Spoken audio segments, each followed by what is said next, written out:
Hi, it's Nick here. If you're a fan of my work, then I know you either like tarot, horror films, or both. My latest project is a tarot deck inspired by Italian Gothic horror films of the 60s and 70s. Referred to as Giallo films, their movie posters were known for their dramatic and bold graphic design choices. I'm bringing that same aesthetic to a new Rider-Waite style tarot deck that I called Tarocchi Gialli, where each card is lovingly crafted to look like a film poster from the era. It's launching on Kickstarter February 19th. To learn more about the project, follow me on Instagram at ChainAssembly or visit www.chainassembly.com.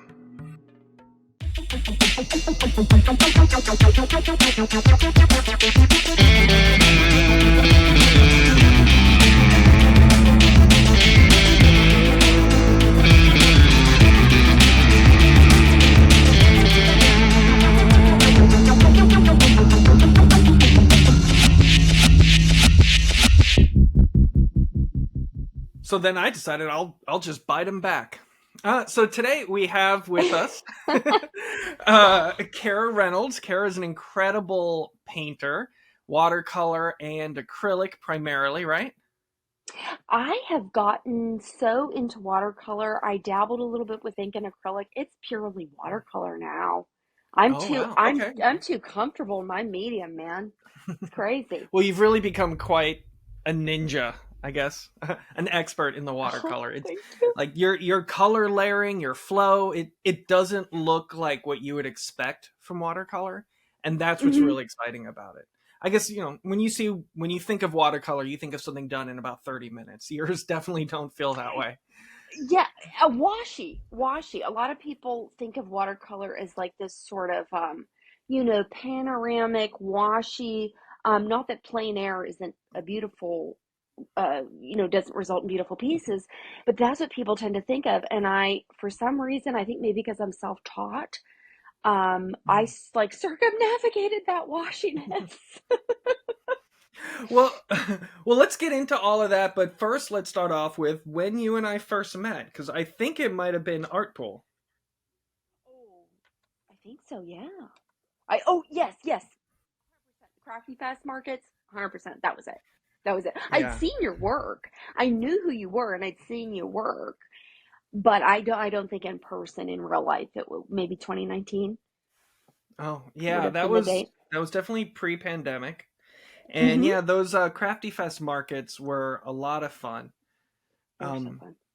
it was nice just cuz it felt like a hangout, it Yes, felt like a show yes. and tell. Yep. Great spaces.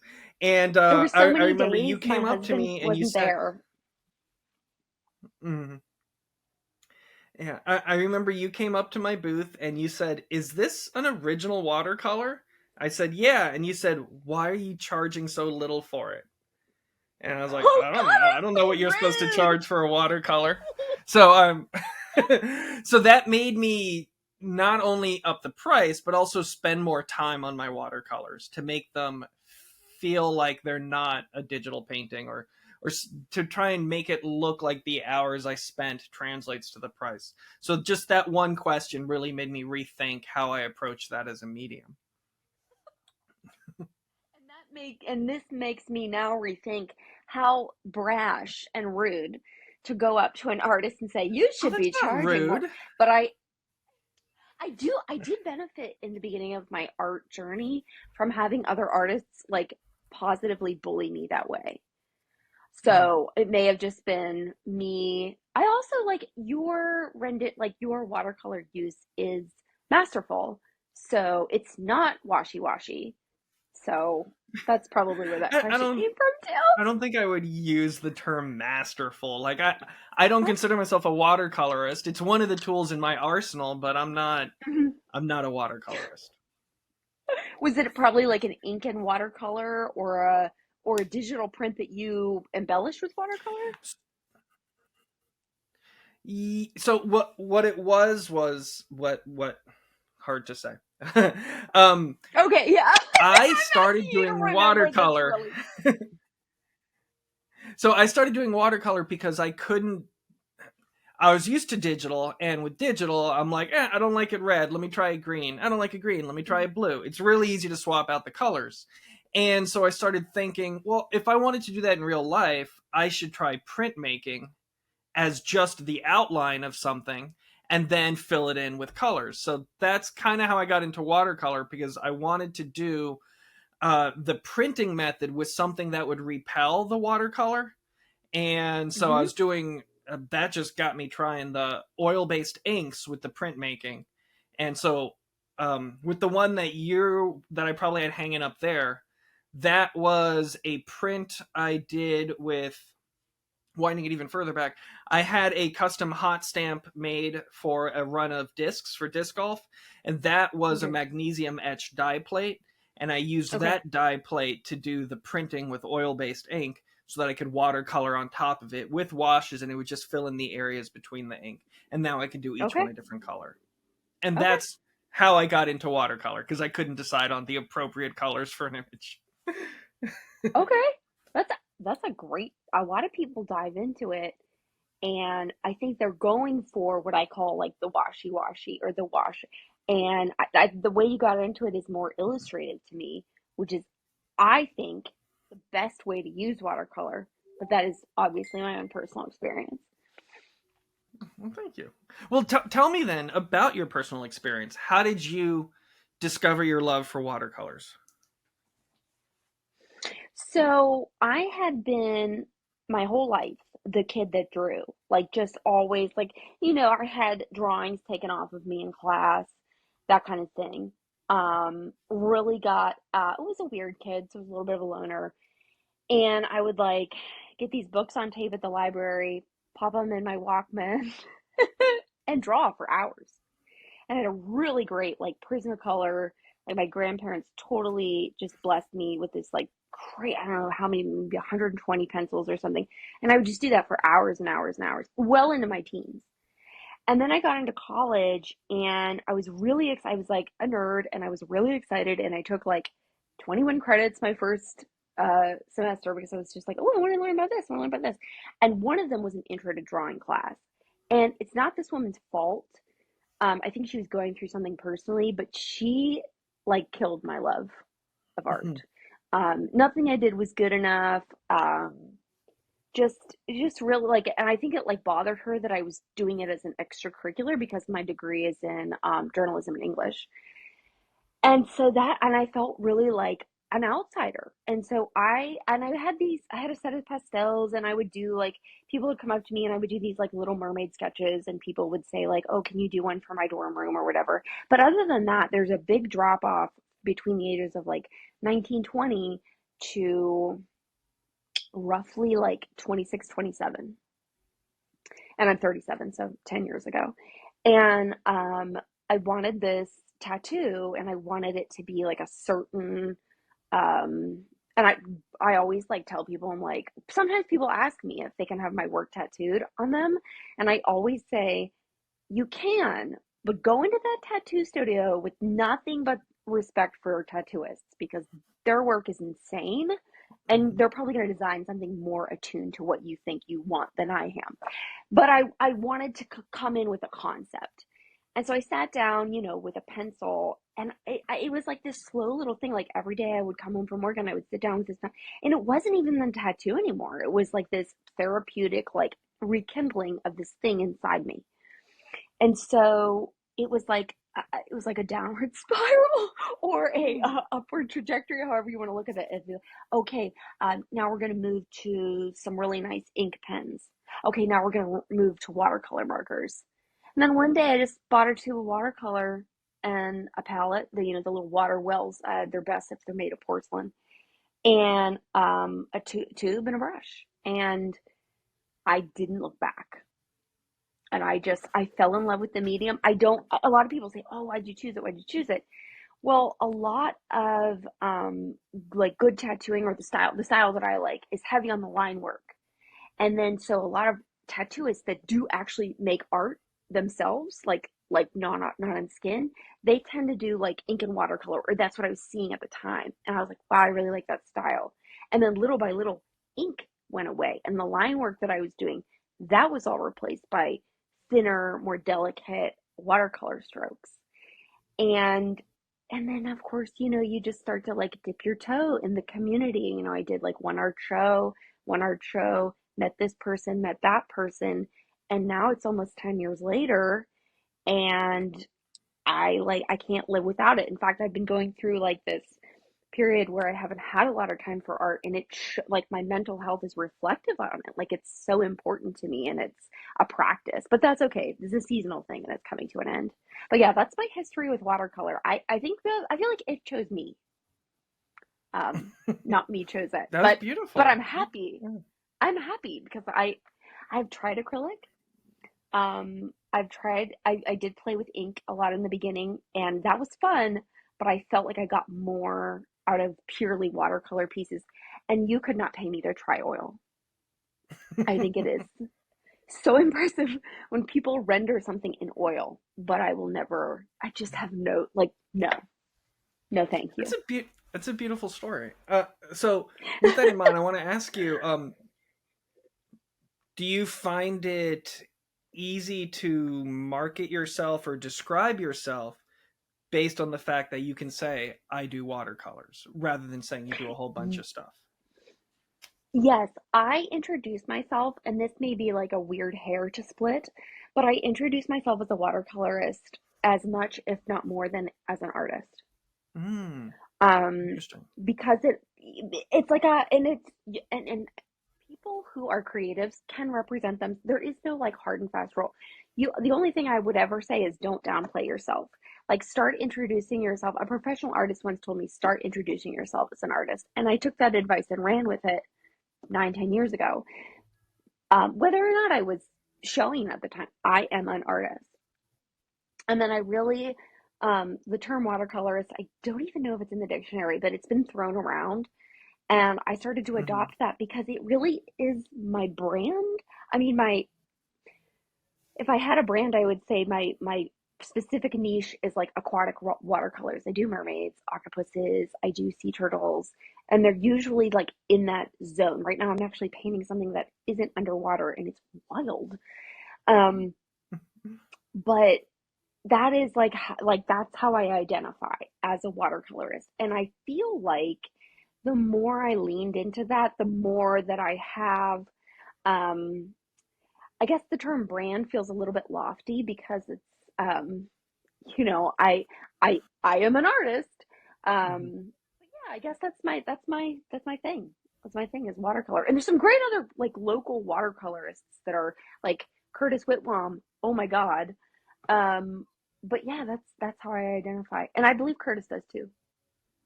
I like that because I can tell you, like, because I do so many different things, I describe myself as an illustrator, That's which a great term for you. doesn't.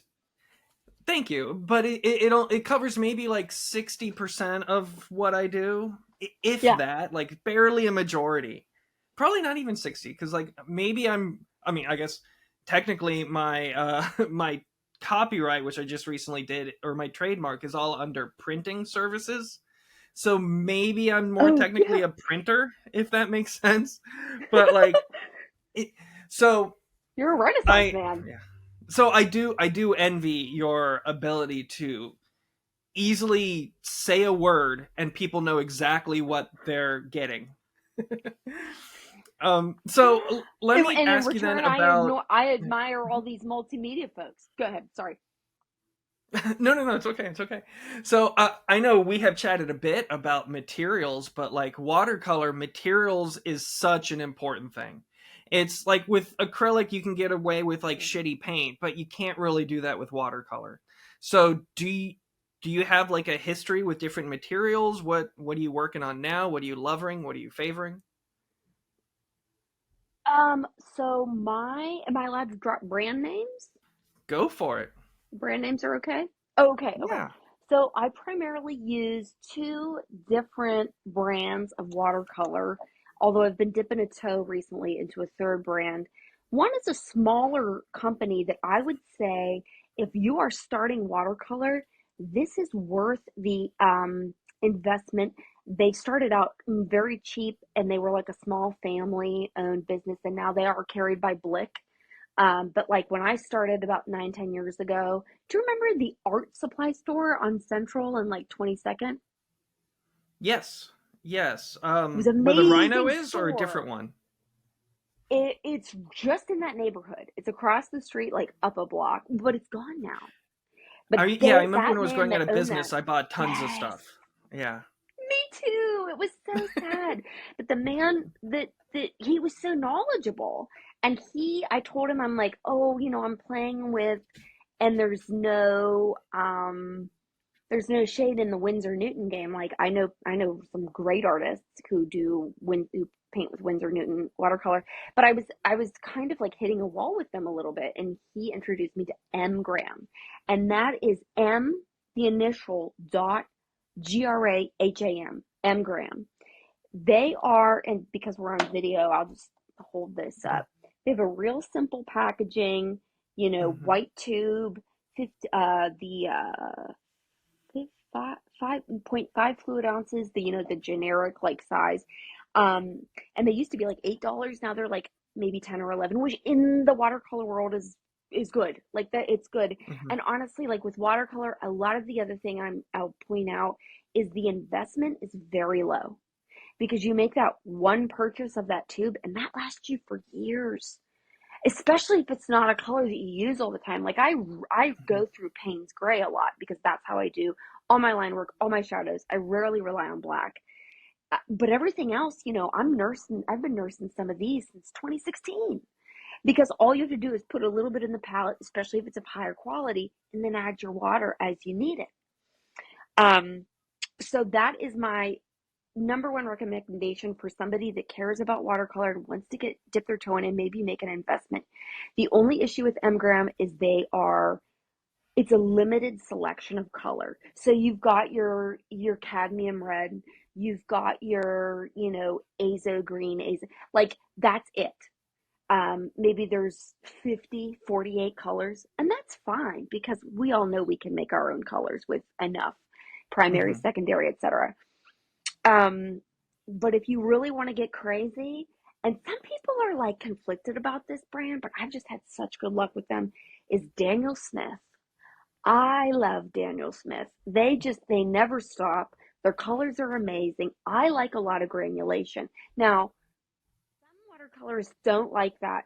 They try to avoid that cauliflower effect of when you don't get to the paint on paper before it dries, and it gives you that sort of like almost like a water stain. But because I paint underwater and all of my octopuses have like a mottled skin, I love that granulation. I love that cauliflowering.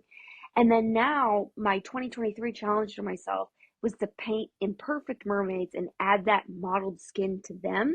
So they looked a little more like Mm-hmm. goddesses of the deep than sirens on the rock. And so that's where I get my granulation. If I want something more solid, I pick up one of my M grams. If I want something loose that I can control, that's going to give me a lot of depth, texture, and maybe even some weirdness, I pick up Lunar Earth. Or not Lunar Earth. I pick up Daniel Smith, but I'm holding that this Mm-hmm. color Lunar Earth, which is really The great. It's Lunar Earth. super granulated Mm-hmm. rust color. Oh my god, it's gorgeous. Lunar Blue is one of my favorites though. If you buy a Daniel Smith, buy Lunar Blue. And then recently, they're a little expensive. This is when you're really going to the fancy restaurant. Is Schminke's Super Granulating Watercolor, and and I'm holding the tube up.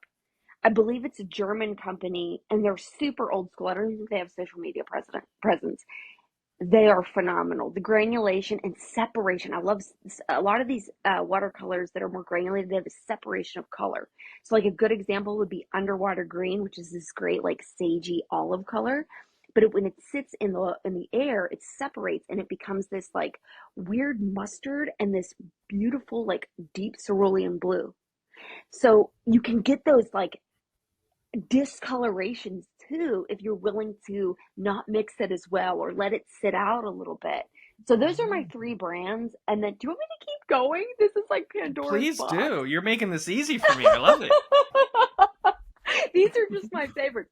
So I actually got to be a bit of like a brand ambassador for this company. And then they did Mm. away with that program, which I honestly felt like good because I got so much free stuff from them. And I would say I could highly recommend all of their brushes because I have all of their brushes, but it's called King Art Company, And they're watercolor, and they do this thing where like the best watercolor brushes are made from animals. Like there's just squirrel, Mhm. sable, there's just no way around it. But if you want to, have an ethical brush, if that means something to you, King is a great. They're like man-made proteins in the hairs that they use are really well done. Like really, they hold the water and they give you a tremendous amount of control, which is something you don't have with watercolor. Watercolor is very, she's a wild mistress, or your control is limited. Like once you get it on the paper and you have control, but it's like Indiana Jones. You got to roll under that closing door and maybe you don't get to keep your fedora. And so I highly You recommend. had I sorry, mean, that it's line was wild. so well planned. Is that a line you've used before? No, it's not. My dad That has was the gift beautiful. of gab, so I have to assume that I have too. I'm just grabbing one of my King Art brushes. They're really nice too. They have really long handles, which sounds kind of like a strange thing, but like I feel that like I have more balance with that. And I'm just holding a basic one up to now. This is their like sort of this is called their gold Mhm. line, original gold. It's kind of a middle in like price, but they have sales all the time. King Art Company, highly recommend them. They don't just do watercolor; they do everything. Now their paints are very student grade, but if you wanted like a nice brush set, they have an ergonomic brush set that's just to die for. And the fine lines that you get from that are incredible. So those are my go-to. And then for paper, Arches is unbeatable, but it is really expensive. So there's a company called Fluid that does those gummed watercolor blocks there, because you got to have that stretched. Mhm. That paperwork needs to be stretched, especially the smaller the paper. It needs to be pulled tight because then it really warps. When I paint on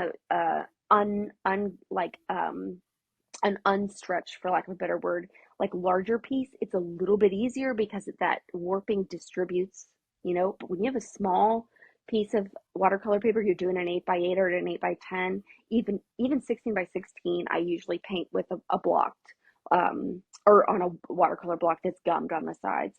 Fluid is a good brand, and they sell that at Blick. I'm I've had a taste of the high life now, so I only paint on Arches, which makes me sound like an elitist, but I've worked really hard to get here. Wow, that was a lot. I'm definitely gonna.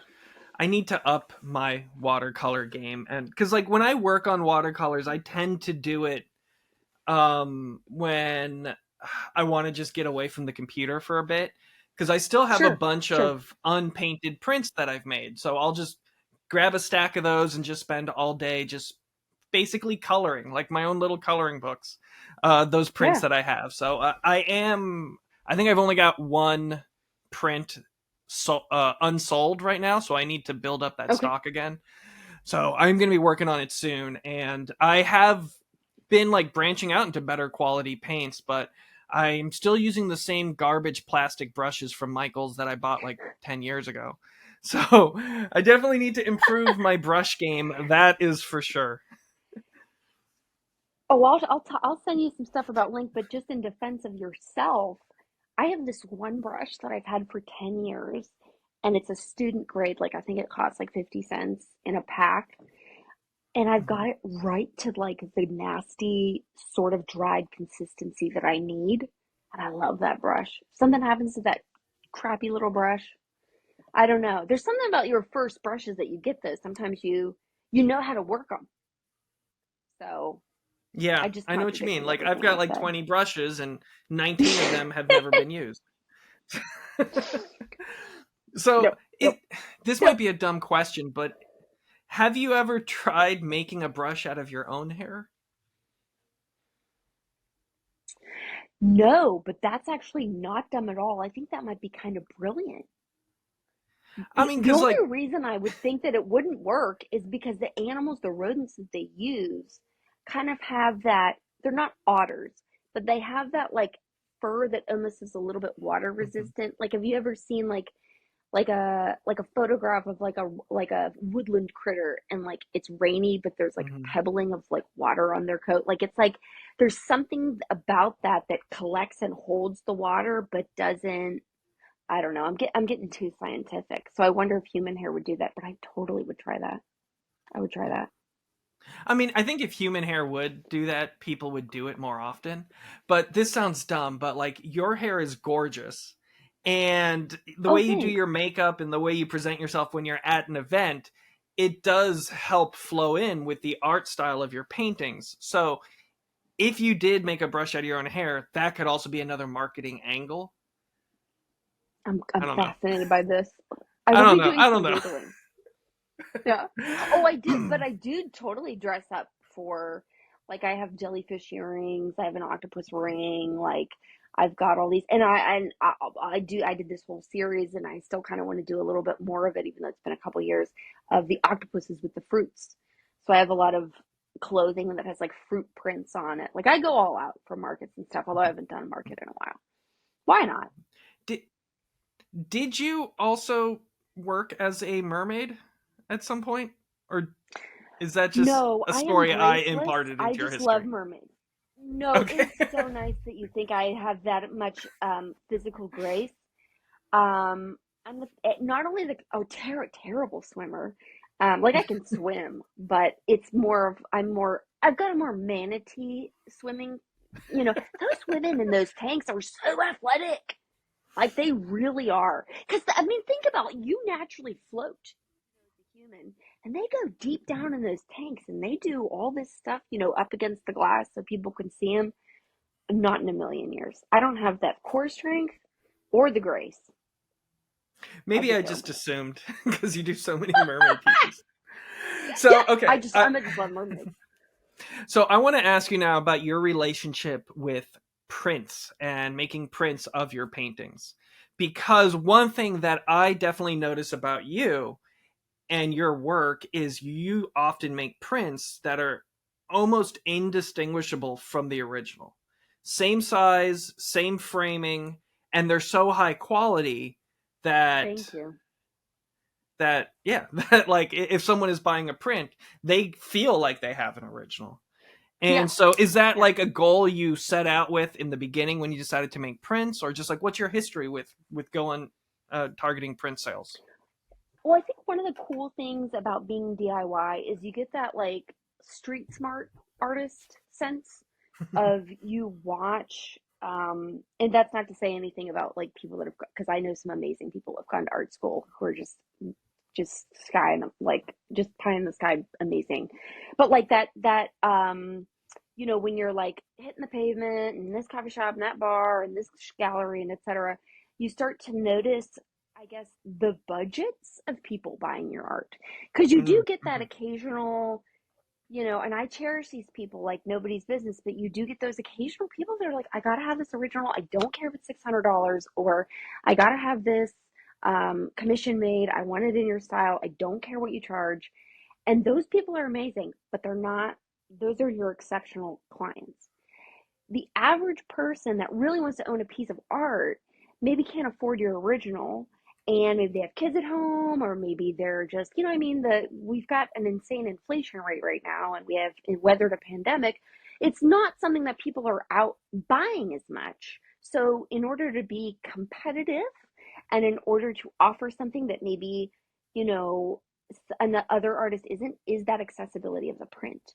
And so I actually also got to a point where I'm very weird about parting with my originals. Like sometimes I'm like, yeah, yeah, like this needs a home, whatever. But a lot of my mermaids and all my, I've only ever parted willingly, and it was almost unwillingly, with one of my octopus fruit series. And that's because the person buying it had always bought art from me like in the early days, when I was like, oh, this is $25. And I'm like, so when I said this is $500, she was like, oh my gosh, this is amazing. I love this piece. I have to have it. And it was my like quintessential one, the octopus with the oranges, which was the original one. Mm-hmm.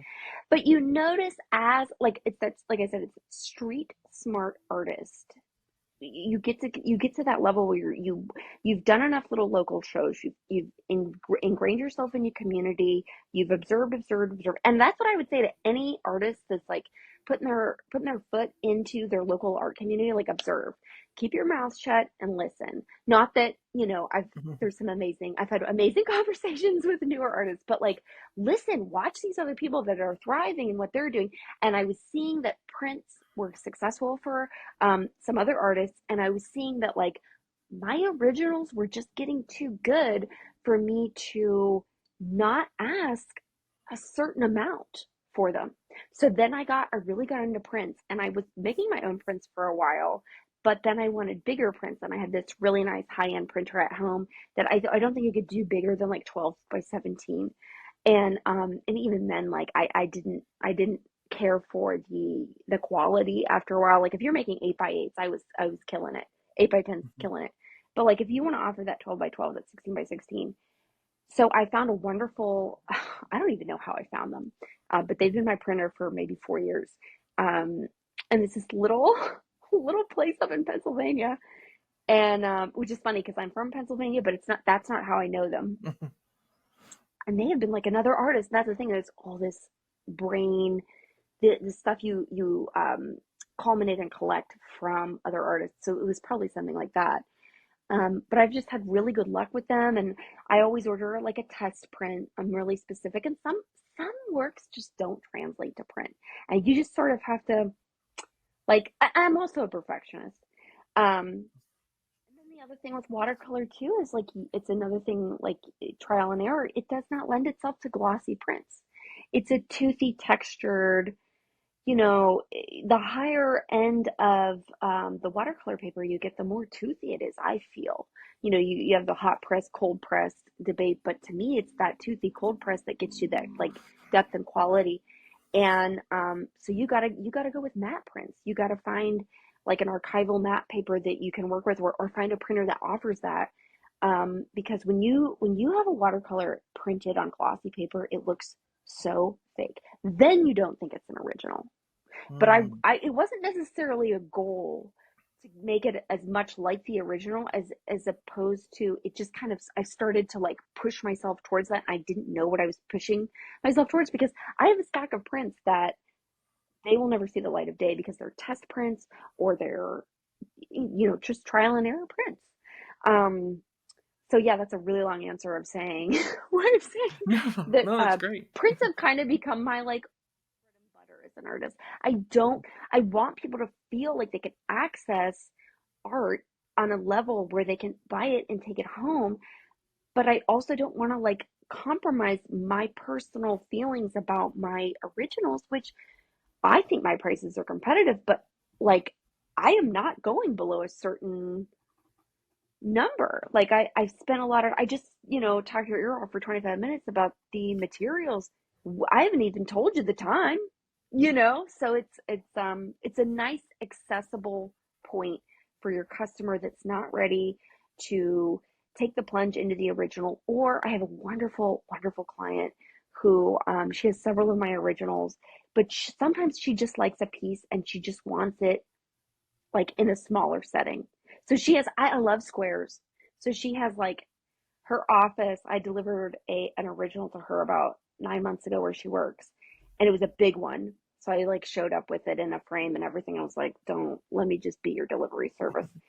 And my work was all over her office, and she had like this grid of these squares, and it was really cool to see. But like, she doesn't even want to buy every single original. She wants that accessibility too. So it's a Hmm. financial as well as a spatial thing. And yeah, prints they've really worked for me. The other thing about prints too that I'll point out, that with watercolor, is a lot of people forget, and it's completely a normal thing to forget, that watercolor is done on paper. I love that naked canvas look that acrylic users like often. I love that like bare canvas, or they'll put it in that, and I'm so ignorant of that like framing that sits away from the canvas, almost like a box framing, Hmm. and it looks so good. But you can't do that with watercolor. It's on paper. So you have to frame it, and you either have to be Hmm. pretty good at your frames. That's another cost that factors in. You have to be pretty good at your frames, and you have to be willing to sort of paint with a frame in mind if you want that piece to be framed, which is weird. It's weird. Because I have painted many, been like, oh, I painted a 22 by 22. It's one of my most favorite pieces that I've ever painted. They don't make standard frames in 22 by 22. They have that custom made. Okay, lesson Mhm. learned.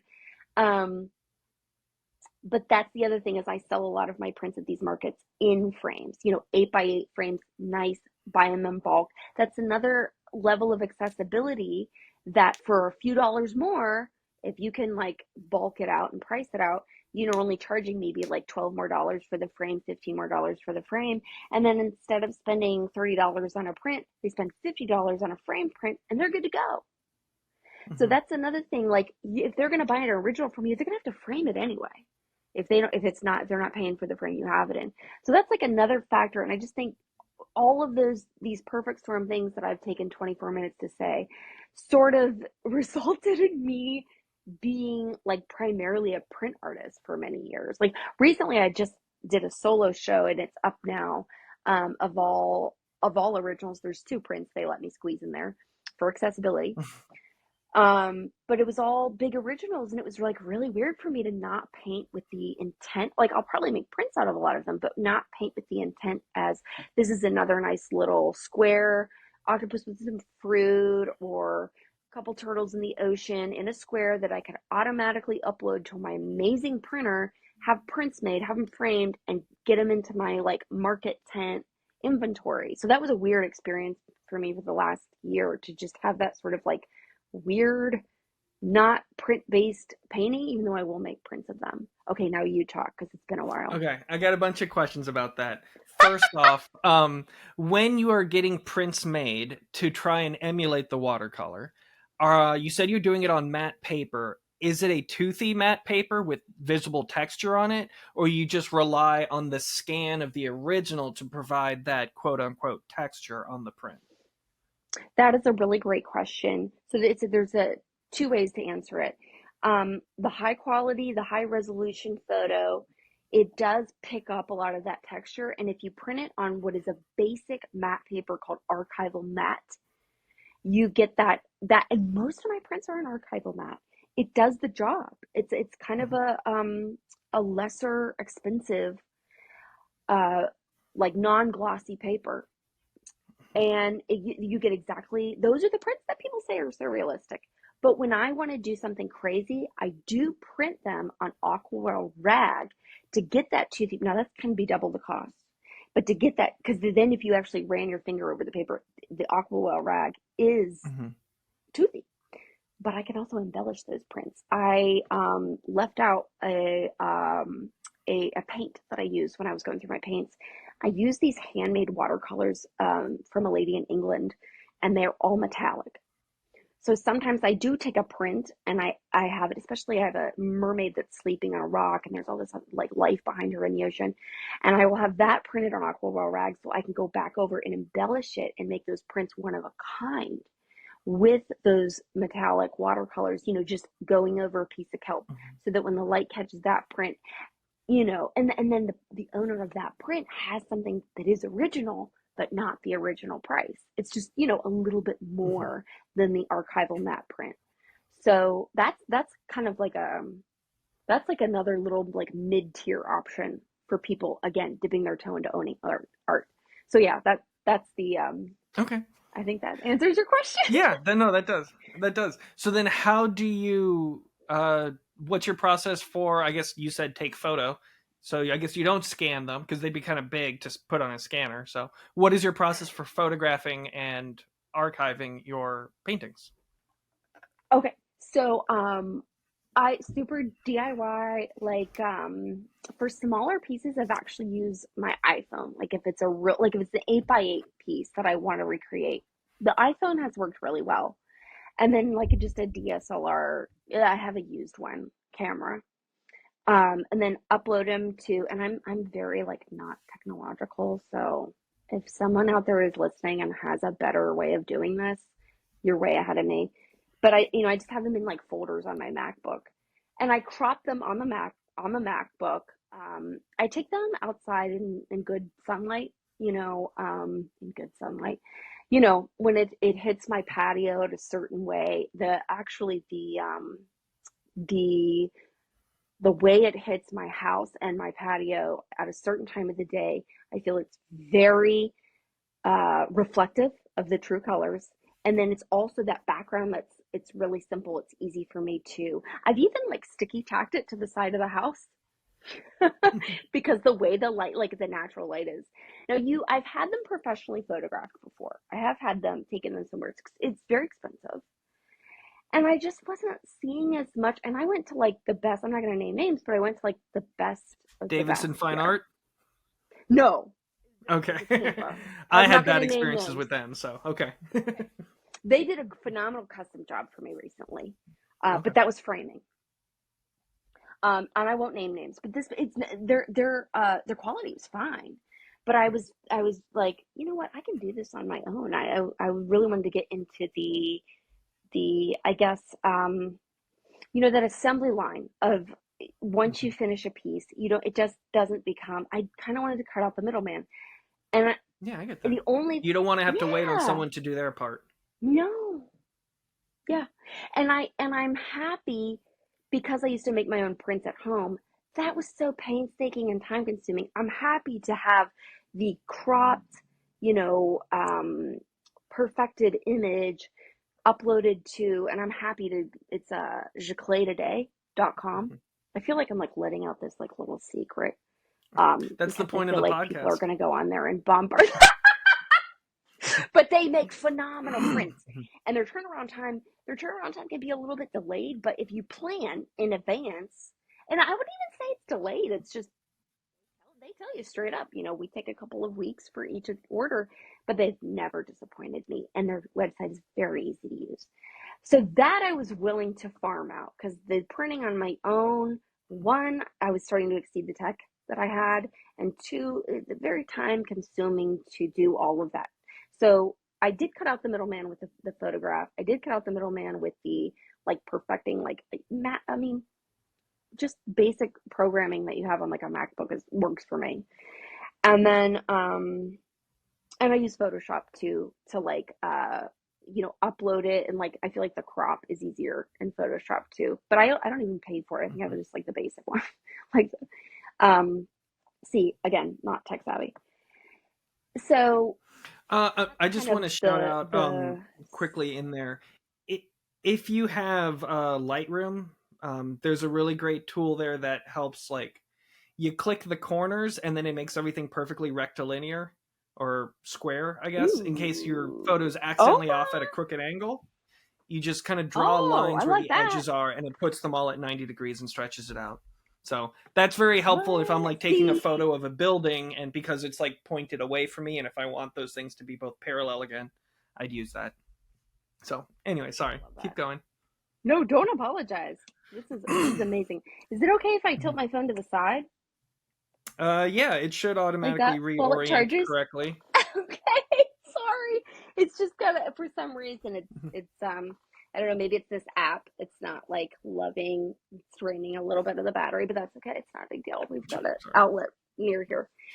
So that's basically my process for printing in the night. I Mhm. keep an inventory. Some of it's handwritten of what sells and what doesn't. And that's how I order my prints based off of, you know what? The three turtles in the kelp, they're killing it. I'm going to do another 20 prints of those. The Little Mhm. Mermaid that I thought was so exceptional only sold three or four of her. So she's not back in the mix. And what's nice about jaclatetoday.com, at no cost, you can have an account, and you just, any print you've ever printed is in your account. So you can just Mhm. go reorder, and it's really easy. Highly So recommend that that brings me website. to my next question about the prints is do you order them in bulk for each image or like do you say there's going to be 50 prints of this image so I'm going to order 50 right now and just have that in stock? Do you do limited editions? Do you do open editions? How do you go about the numbers and ordering those new numbers? Okay, that's actually a really good question. I had this conversation. I don't want to use this term because it sounds unkind. I don't want to say baby artist, but I was once a baby artist, so I don't say it unkindly. a newer artist is probably a little bit more diplomatic. But I was having this conversation with a newer artist a year or two ago, and they were like, oh, I really love this piece. I'm going to order like 30, 40 of it. And I was like, no, no, no, no. Order three and see how those three do. Now, when do you get into the cycle, your three order of a new print will be tacked on to your reorder of 40 prints of this, 30 prints of this, 12. So that trial print won't seem so daunting because you're going to be tacking it on as time goes by to your successful reorders. But I have prints from mistakes like that just don't sell. It's something I really like. It just didn't jive. So I'm not probably not going to paint that subject again, or maybe it's that palette. Like maybe the palette's crazy. People don't want that palette in their homes, and you should always paint what you want. You shouldn't always paint to sell. But if you're going to do this and you're going to actually make an audience happy, and there's nothing like connection with art buyers. Like it's so special. You need to sort of conserve. You can't just say, oh, I love this piece that I made. I'm going to get 50 prints of it. Because let's say, roughly $4 a print. Well, that's $200 that you have to eat if they don't sell. So I say start the cycle, get a little bit here, a little bit there, a little bit there. And then as you sell and you reorder, those little trial prints will be a tack on to bigger prints that you've had, or bigger orders of prints that you've had success with. But I always do a trial print, maybe two or three, and I see if it sells, and I see if it came out okay. And that's my own Mhm. carefulness, that's my own perfection. Um, but there are just pieces that I don't think translate well to print, and I can't. It's an abstract concept. I wish I could explain why. And again, it's like my own perfectionism. But that's another reason, like why you don't want to. I can be very cheap. Like I'm very, very invested in good quality products. My frames are always nice. I always try to use real glass and real wood. But when it comes to prints, it is something you have more control over. So I say go in conservatively so that you're not out $200 of this painting of, I do a lot of these octopuses doing whimsical things. I have this painting of this octopus and he is holding an umbrella, and I think it's the greatest thing ever. Nobody really likes him. They like the octopus that's knitting. But because I'm in my printing practice now after several years under my belt, I only have a couple umbrella octopuses. So I don't mind. They didn't like, gouge a hole in my wallet, so to speak. So I'm very careful, and I really do test runs big time. Big time. So when you sell a print at an event, a pop up, a market, or whatever, are you marking down that sale for the individual image that's sold so you can check those numbers later? Or is it just like the size and framed or not? Like, I guess, how is your inventory tracked is a better question. My inventory tracking, it oscillates between incredibly professional and incredibly artistic. I used to like I was in the corporate world for a really long time, and without going into the most driest possible explanation, I did work with a lot of numbers. And so I do have, you know, um, like pages, documents on my Mac of graphs and what is popular and what isn't. And I think I just keep track of like units, the individual pieces, and what size sells. So I sell a lot of 8x8s. It's a size that's comfortable for people. They don't feel intimidated. It's something they can give as a gift. And I sell a lot of 12 by 12s, maybe a little bit less so, but still a lot. Again, it's something they can give as a gift. It's not going to take up a huge part of their wall space. Because if you think about it, something that we forget as artists is that we love art. We've all got art by our friends or our favorite artists on our walls at home. And I'm not saying this in this elitist way, but there's a lot of people that haven't stepped out of something I got from Home Goods, which no shade on Home Goods, but like the original art or the local art or the print is still a new concept for them. So those smaller sizes are really successful for me. And so I keep a track of this, I would say the size and the print and obviously the numbers. And that's kind of the easiest way to do it for me. But I also like, because I've had so much success with this octopus and fruit and now octopus and like objects thing, it's easy for me because they're all the same size and they're all the same price. So it's like a couple 8x8s of the octopus with the grapefruits, which is, I believe, a print that you own. That's one of my favorites, is the octopus with the grapefruit. And 10 prints of the octopus with the teapot and 8 prints of the octopus reading a book. And those things are easier to, for me, I would struggle, I think. I would do it, obviously, but I think I would struggle if I was keeping track of various different, 12 by 17 of this, of this. And most of my stuff is on archival mat. So if I print something on aquarelle rag and embellish it, that I classify that differently. Same content, but it's embellished, so it costs more. It costs more to print on aquarelle rag. So sometimes, my like on a document inventory isn't always like, I'm not running home and updating it as much as but it's there. The infrastructure is there. So when I do, notes I might take at an art at a market, or I always take, it's fun too. It's a good excuse to take pictures.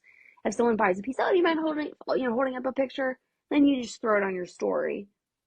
And it kind of says to other people, if you like my work, it's selling, and maybe the thing that you think you like that you're going to pick up one day, maybe that's not always going to be available. Oh, that's a good idea. I need to do that. Yeah, when someone buys something, I say, and if they say, you joke with them and they say, oh, I don't want to take a picture. Oh, hold it up above your face.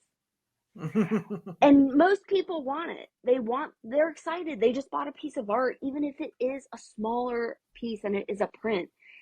And so that's another good way to just, because in the heat of a market, you're tired, you schlepped all this stuff out there, maybe you're not. I've tried to keep the written inventory, and I have. Those pictures are a great, like, because if you do Venmo, Square, all that stuff, you can read the units of the numbers, but you don't know what you don't know, oh, was that the mermaid with the blue hair? You don't know. So, like I said, it's artistically done with like the photos, but it's also professional. I lived and breathed graphs and charts and numbers, so I know how to do that. It's just not fun, but it's So necessary. your It is so your necessary. process then is, if you make a sale, well, sorry, when you make a sale at an event, you write it down by hand.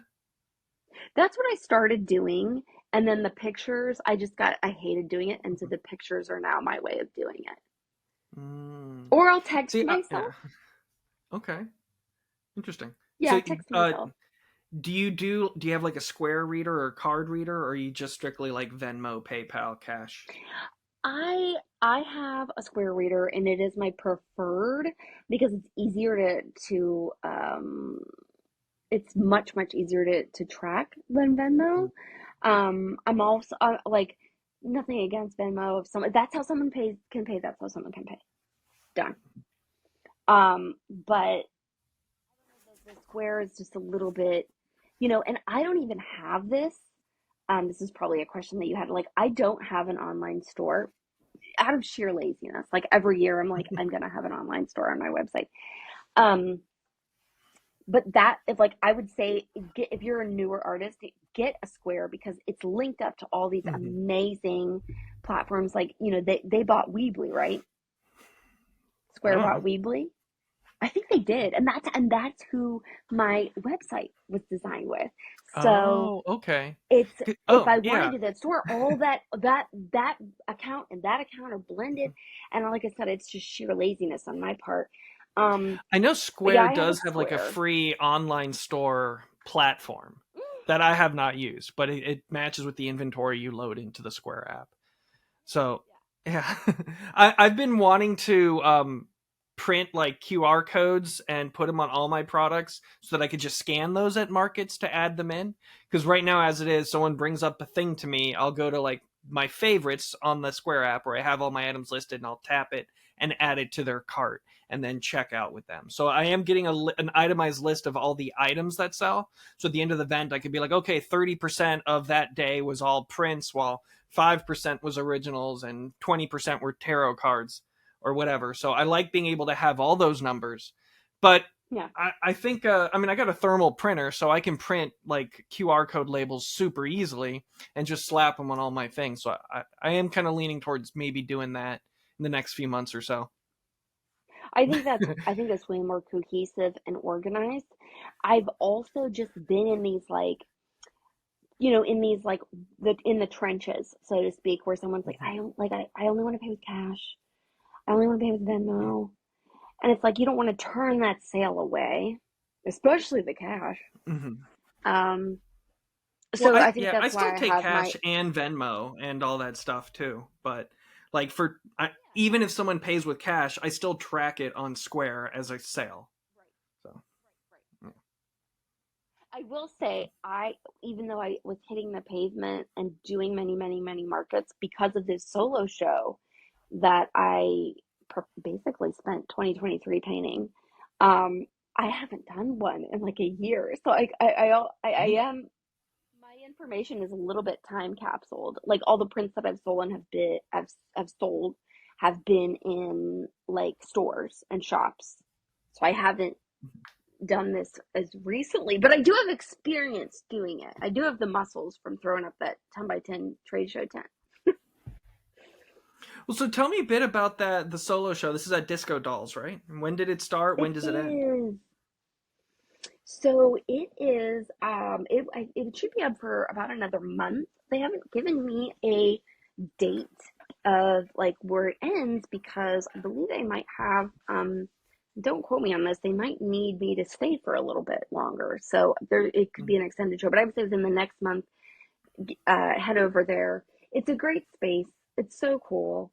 And they're really trying to turn, so it's a multi-purpose space. It used to be a post office, and these women just bought it and turned it into like this powerhouse local business that is equal parts salon, equal parts like vintage, upcycled things, locally made things, like locally made candles that are phenomenal, locally made perfumes, and then they have this gallery wall.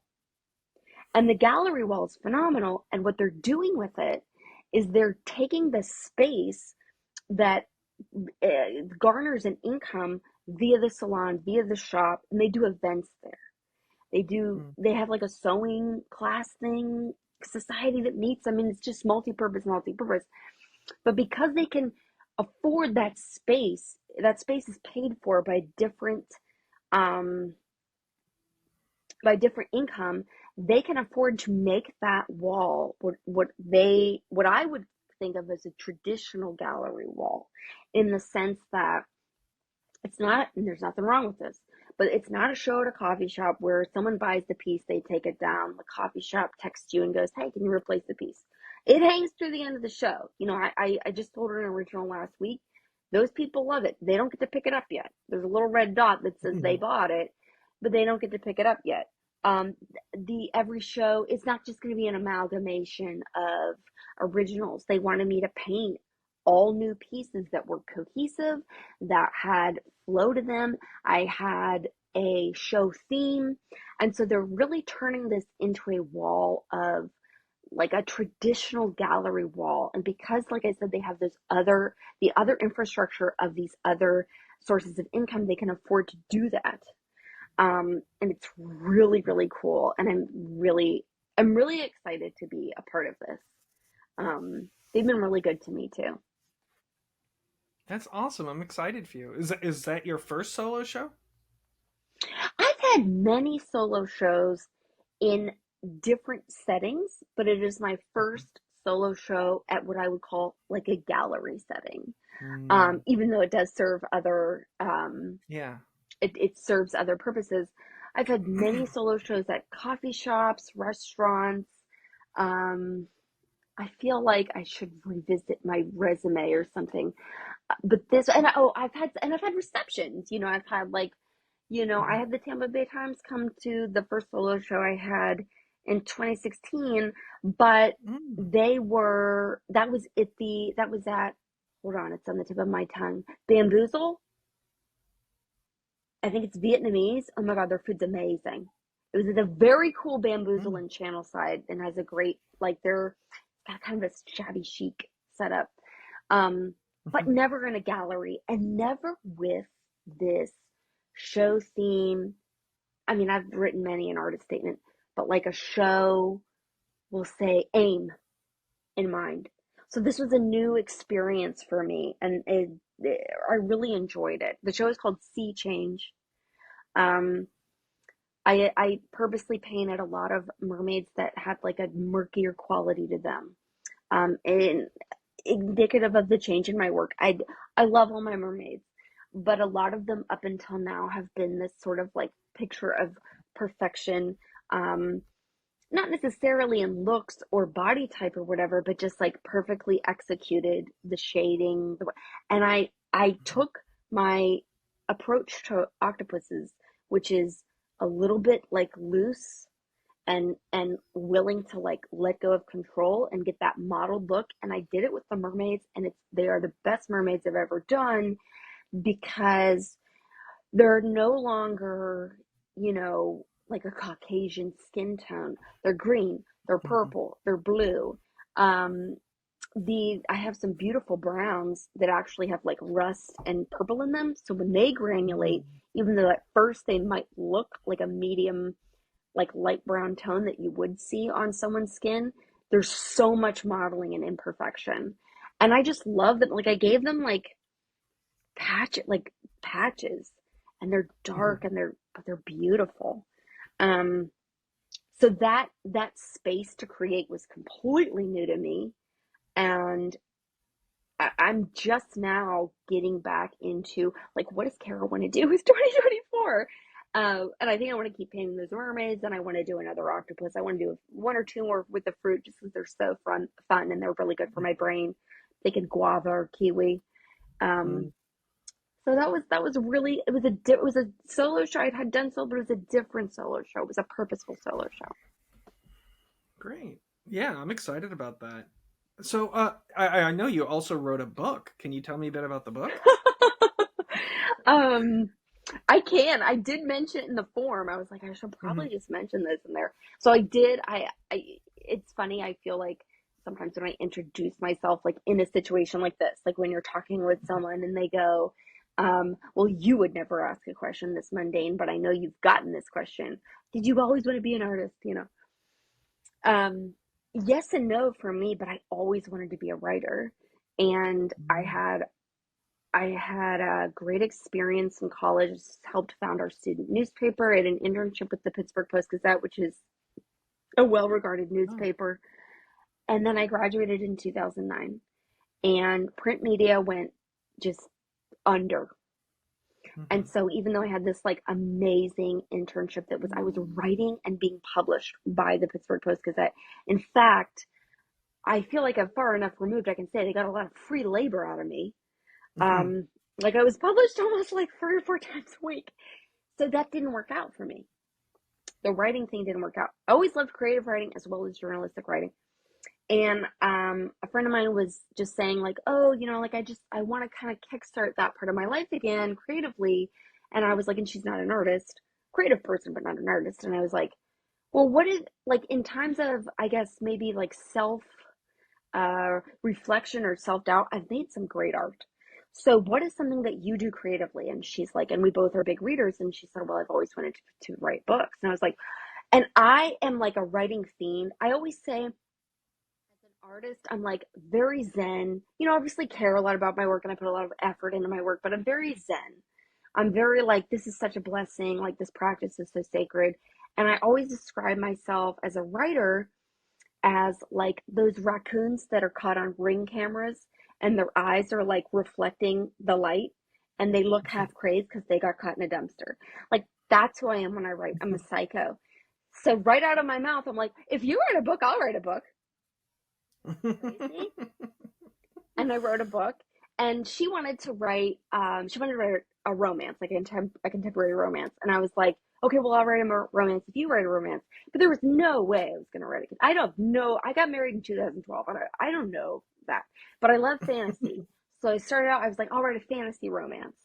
And then I emailed this rough draft like a few months later to my writing partner from college, who's a brilliant woman. She's like, Kara, you can't market this as a fantasy romance. You're like, 38% in the book, and you're talking about how their currency is divisible in the marketplace, and you address plumbing. And I'm like, yeah, but I love that when I read fantasy. Like I love me a good love story, but I love that grit. I like fantasy with dirt under its fingernails. And so now I'm stuck with this huge book that I am self-publishing because I'm proud of it. Like I really like it. I've had a great Mhm. team of beta readers, and beta readers are people that read your book before it's finalized. It's like second to last final draft. And I've had this team of Mhm. I've had a lot of feedback from about 30 to 40 people, but I have there's a very long book. It's like 600 pages. So I have this amazing team of women Wow. there's about 13 of them, and they have read this behemoth and gotten back to me, and just their feedback, I'm like, you know what? I got to publish this. So it will be available. We're shooting for March 19th on ebook on Amazon. And then the phenomenal Mark Williams is doing my cover art and the jacket for the paperback. We're not going to do a hardback edition yet. And Mm. so the paperback will be pushed out because that design takes a while, and you also have to get proofs, and it has to be formatted. But the formatting, like I've done all the formatting for the ebook, it's very easily done. And it should be, if you have a Kindle Unlimited subscription, I want to make it free on Kindle Unlimited. And I'm sure the ebook will be like $8.99 or something like that. I haven't finalized the price yet, but I'm just really proud of it. And I think earlier in our conversation, I said it, that I referenced that like I had this season of like not painting as much as I know, because normally I'm like 2-3 days a week, like full 8-hour days, even if they're, the 8-hour day starts at 6 a.m. Like I'm squeezing it in. And I have been working on this big piece that's actually the main character of this book, just to like keep me like at that touchstone of painting, because it does so much for my mental health. And I've been really blessed that like I finished up the solo show and had it professionally framed and ready to go when the inspiration for this book hit, because that would have been really tough. So yeah, like just I don't know, Nick. I just wrote a book. I don't know. That's insane. Wow. That's okay. How come did you not entertain the idea of crowdfunding it to get like more printed copies made? Um, so at the risk of, I guess sucking the teat of Bezos, I hate to do it. The Kindle Direct is actually a pretty reasonable program. Hmm. And Yeah, I've done coloring I books with them. yeah, yeah. And so what I thought I might do is get the a base for the ebook built, and then release the paperback, which a lot of people that read, if you read it, and I'm guilty of this, if you read an ebook Mhm. that you really liked, sometimes you just want to own a hard copy. Like I've actually like had that experience of like reading it digitally and then Mhm. enjoying like the paperback copy if I like bought. I mean, I'm pretty frugal with how I buy my books, but like sometimes, especially indie authors, like I really want to support them. I was thinking of doing a special edition because fantasy Mhm. really lends itself. Like these publishers and these like book like crate subscription people, they go crazy with fantasy, and they tend to be fantasy romance because they know women will spend money on them. So I was thinking of doing that like after the ebook and the paperbacks release, and doing something really special with like a hardcover. And I've seen other artists do that, so getting like the base going with KDP and then moving on to that. Mhm. So we'll see. Yeah. It's been a ride, my friend. Well, I know fantasy books are a huge thing on Kickstarter. A lot of people get a lot of pre-orders through that. So I was just Big wondering if you ones had too. any. Yeah. I mean, I know he's the exception, but Brian Sanderson, what was that, like $40 million he made for his new book? So, Oh my gosh. It's like you mentioned Sanderson, and like I haven't even, I'm embarrassed. I haven't read any Sanderson, which my sister thinks is just absolutely unacceptable. But like you even mentioned Sanderson, and like any fantasy reader, even myself, like the ears prick up, like, oh, Brandon Sanderson. But yeah, Well, yeah, it is. so your is it like high fantasy or is it like a like steampunk? Like what's the setting? So I really tried to write it's called the subgenre is called romantasy. Goodreads actually classified it this year. I really tried to write a love story, and I think I executed a good one. But I think the first meaningful conversation, the and it's a heteronormative love story between the hero and the heroine, doesn't happen until like halfway through the book. So my old writing buddy from college was like, "Bro, you just gotta call this like fantasy, high fantasy." So I know the author of this book turned out to be a real like child abusing asshole, but like the Mists of Avalon is something she compared it to. So it starts out. It's very dark ages, very like think Canterbury Tales. We've got chamber pots, and maybe most people are not living past the age of 70 if they're well taken care of. And this woman, she escapes from this very like it's thinly veiled American evangelical Christianity, just this like really archaic, awful patriarchal religion. And when she's about 28, she runs away from her husband and she moves to the only like governed by citizens city state on this giant continent. And she's like, okay, I can be free here. Like women, we're still second class citizens here, but I can own property, I can make money. And so for 10 years, she's loving her life. She has these like dear friends. They work really hard. She's literate, so she makes work like in a scriptorium as like a scrivener. And then this like super super pagan, super super barbaric. Well, they're sort of thought of as barbaric. They're the only country on this continent that worships like gods and goddesses and practices magic. And so they're just thought of as like these lunatics. And the city state that she operates in, that she lives in and is content in, they own all of this mining land, and that's how they fund like their universities and that kind of thing. Well, they stopped trading metal with this big pagan country. And in their ancient trade agreements, the pagan country, I'm so sorry, this is such a long explanation. They have the right to invade a city. They call it a restrained invasion. And they're like, any governing body, any building paid for by taxes, that is considered, that is the downward trickle of this, self-governed citadel, this city state. So we have the right to slash it and burn it, and that's what you get for breaking our trade agreement.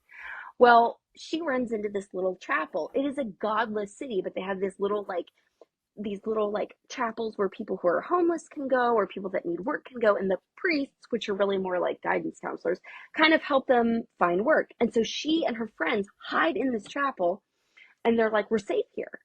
And then right at the last minute, they realize like we pay a tax to run this chapel, and they realize it too late, and these warriors come in, and she's quick on her feet, and she's a great bullshit artist.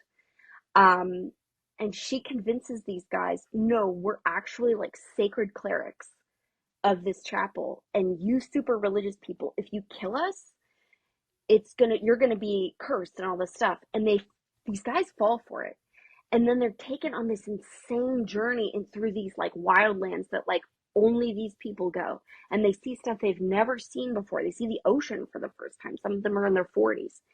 And she gets to this country, and she starts to like she has to like be a citizen there now, and it kind of sucks. Like it's not as sexy as it sounds. I made it really, really gritty. That's what my writing partner was like. I know you tried to make like this like abduction like kind of sexy, but she's like, it's fucking terrifying, man.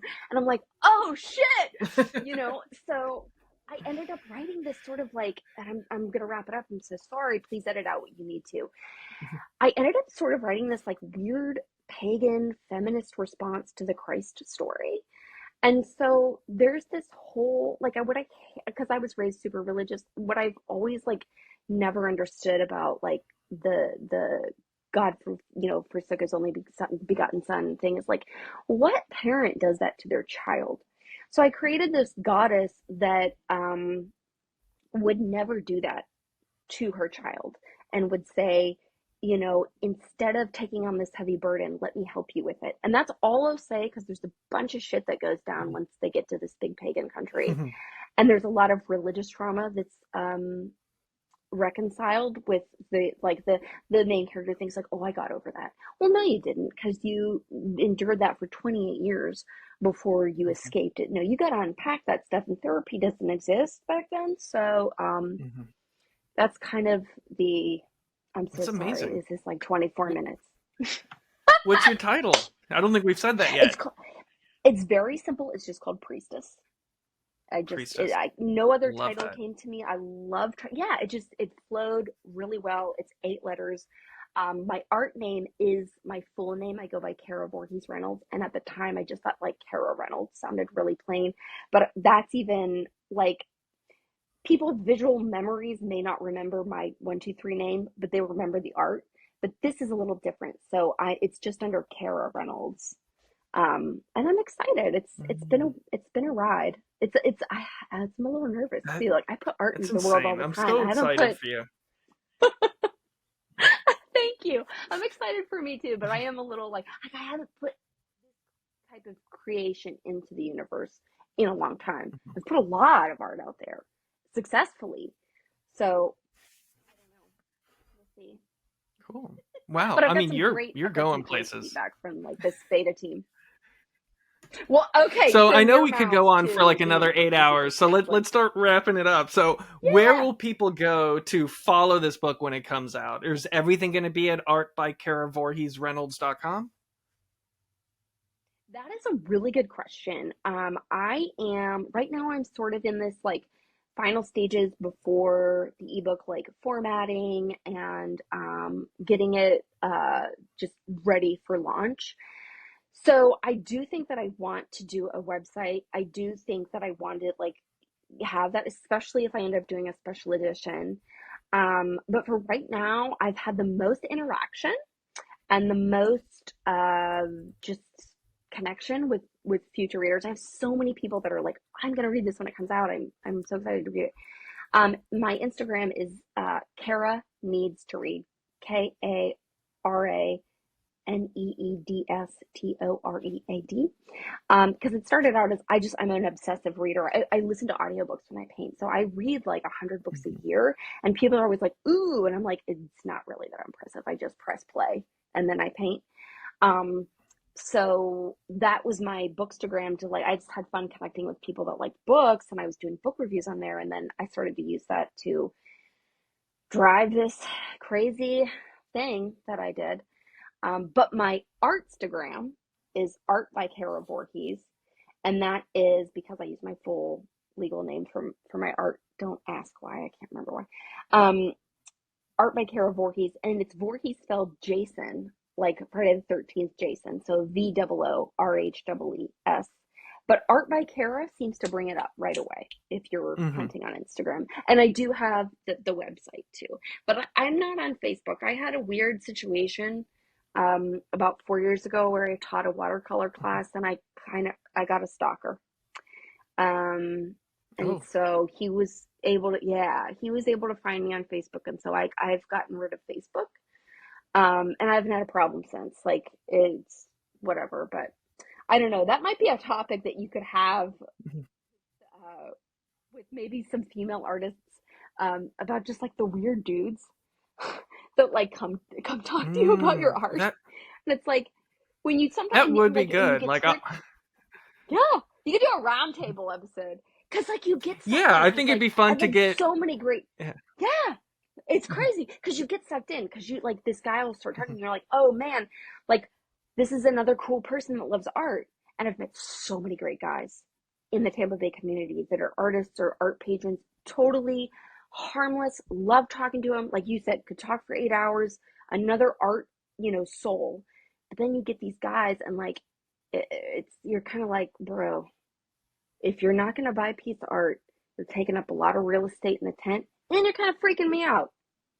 So I'm not on Facebook, I mean, is a that long way of happens to saying. me a lot too, but I'm sure it's nowhere near what a woman goes through. So I think that would be good. I want to try and get like a few women, maybe next time at an art event, get a few women together, just put my microphone on a table and then just hit record and let them go. So, all right. Well, thank you again so much for all your time. You've been wonderful to speak with, and I am going to absolutely read your book as soon as I can. Oh, And you're so nice. I'm going to make it out to Disco Dolls too before it leaves so I can see all your new work. Yeah, I would say Thank you shoot again. for end of March. Yeah, yeah. Shoot for end of March to be safe. But yeah. Thank All right. you. Thanks This so has much, been Kara. I hope you have so a wonderful fun. day.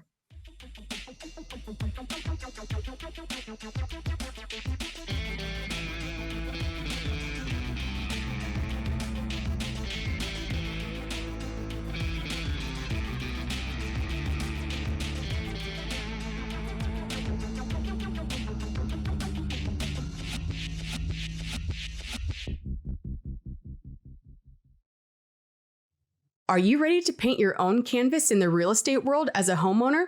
It's Leslie Haas from Realty One Group Sunshine, and I'm here to talk home equity, your masterpiece in the housing market. Imagine owning a piece of property that's not just a place to call yours, but also an investment opportunity. It's time to take that brush and start creating equity in your dream home. With interest rates on the verge of dropping, get ahead of the curve and secure your artistic haven before the next rush. Whether you're a first-time homebuyer or upgrading your studio, let's sketch out your home ownership dreams together. To learn more, visit tampabayhomesforsale.realestate.